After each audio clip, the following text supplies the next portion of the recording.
Question में x और t के बीच में एक रिलेशन दिया हुआ है और कह रहे हैं कि बताओ कि पार्टिकल हाउ लॉन्ग कितना चलेगा before coming to rest. Rest में आने के पहले पार्टिकल कितना ट्रेवल करेगा, we have to find out.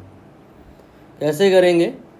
यहाँ पर रेस्ट जो बोला है का मतलब होता है वेलोसिटी जीरो, तो हमें वेलोसिटी यहाँ पर निकालनी होगी और उसे जीरो के बराबर करना होगा। जो अगर x और t के बीच में कहीं रिलेशन दिया हो तो हम उसका डिफरेंशिएशन कर देते हैं, वेलोसिटी आ जाता है। डिफरेंशिएशन करने का रूल क्या है? ये 40 ये ज़ीरो हो जाएगा, फिर प्लस और ये 12 ये ज़ीरो नहीं होगा। जो मल्टीप्लाई वाले कांस्टेंट होते हैं वो ज़ीरो नहीं होते हैं। फिर ये t है ये 1 हो जाएगा, फिर ये t क्यूब है ये 3t स्क्वायर हो जाएगा। आई होप आपको पता होगा t की power 4 4t cube, t cube 3t square, t square 2t and t become 1 1 become 0। ये कुछ रूल्स हैं डिफरेंशिएशन के जो आपको एनी हाउ याद ही रखने हैं ना। यहाँ से वेलोसिटी जो आएगा that will B 12 minus 3t square. This is the value of instantaneous velocity. यहाँ जो अगर हम t की वैल्यू रख दें, कोई भी वैल्यू रख दें, तो वहाँ पर v निकल आएगा। उल्टा चलना है हमें, यहाँ हमें वो t की वैल्यू पता लगानी है जब v ज़ीरो होगा, पार्टिकल रेस्ट पे होगा। तो यहाँ v की वैल्यू ज़ीरो रख दीजिए, तो ज़ीरो बराबर आ जाएगा 12 माइनस 3t स्क्वायर। यहाँ से 12 जो है वो 3t स्क्वायर के बराबर, यानी कि t स्क्वायर विल बी 4, यानी कि t विल बी 2।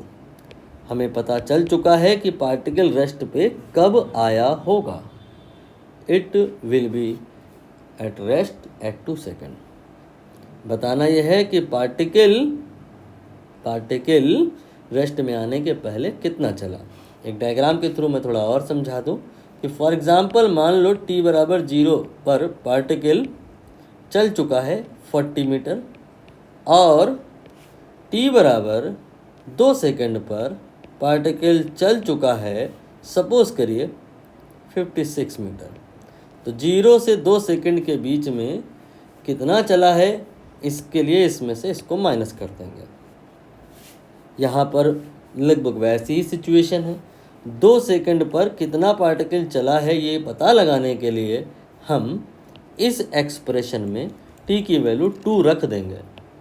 रख के देख लीजिए, तो ये आ जाएगा 40, देन प्लस फिर ये 12, फिर ये t के स्थान पर 2, then t cube that will be 2 cube. अब हमें ये देखना होगा कि पार्टिकल शुरुआत में ही कितना चल चुका था इनिशियल t बराबर 0 पर। इसके लिए हमें इस एक्सप्रेशन पे t की वैल्यू 0 रखनी होगी। तो ये हो जाएगा 40, ये 0 और ये 0। ठीक, तो यहाँ से हमें पता चल गया कि पार्टिकल 2 सेकेंड पर इतना चला है और पार्टिकल शुरुआत में इतना चला था। तो 0 सेकेंड से 2 सेकेंड के बीच में कितना चला है, इसके लिए हमें डेल्टा x निकालना होगा। डेल्टा x मतलब x2 माइनस x1। इसमें से इसको घटा दीजिए, ये टर्म कैंसिल हो जाएगा, you will get that term, that is 24 minus 8 will be 16 metre.